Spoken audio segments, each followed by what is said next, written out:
बीते एक हफ्ते में रूस, चीन और ईरान की विदेश नीति में बहुत कुछ घटा।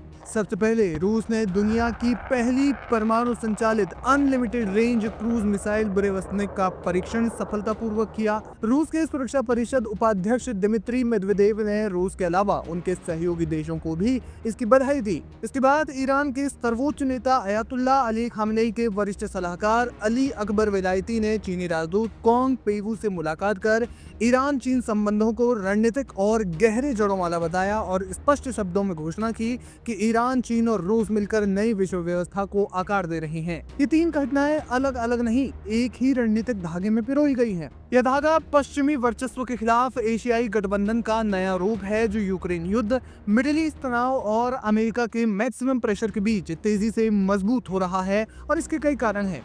हाल ही में रूस ने दुनिया की सबसे पहली न्यूक्लियर पावर्ड मिसाइल का सफल परीक्षण किया।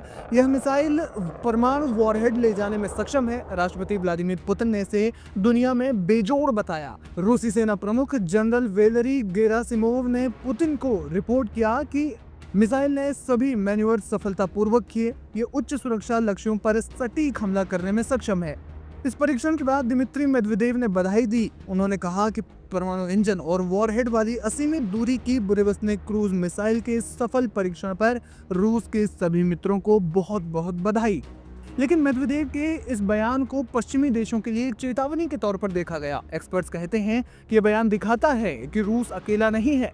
उसके तमाम साथी मुल्क उसके साथ खड़े हैं, जो किसी भी दबाव में नहीं झुकेंगे।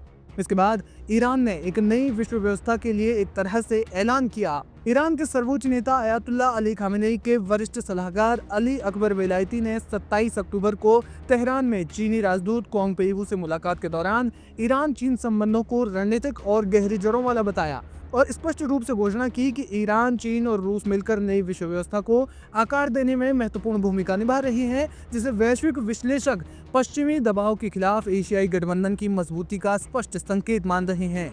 इस मुलाकात के दौरान अली अकबर वेलायती ने कहा, ईरान और चीन के बीच रणनीतिक संबंध हैं और गहरी जड़ों वाले हैं। ये संबंध साझा हितों, आपसी सम्मान और राजनीतिक स्वतंत्रता पर आधारित है।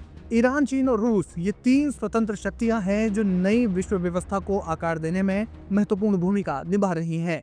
वहीं चीनी राजदूत कॉन्ग पेगू ने इसके जवाब में कहा, चीन ईरान को एक रणनीतिक साझेदार मानता है। हम शंघाई सहयोग संगठन यानी SCO और अन्य बहुपक्षीय मंचों के माध्यम से सहयोग को और गहरा करना चाहते हैं। अब सवाल ये है कि मुलाकात और ये बयान क्यों महत्वपूर्ण है।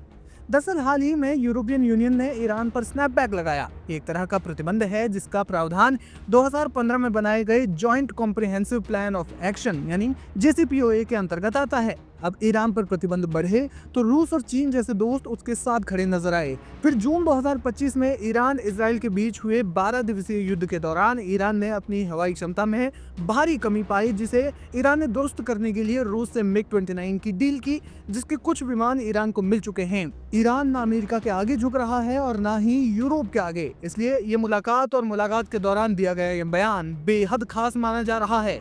जानकार मानते हैं कि रूस की मिसाइल, चीन की अर्थव्यवस्था और ईरान की क्षेत्रीय महत्वाकांक्षा मिलकर अमेरिकी केंद्रित विश्व व्यवस्था को चुनौती दे रहे हैं।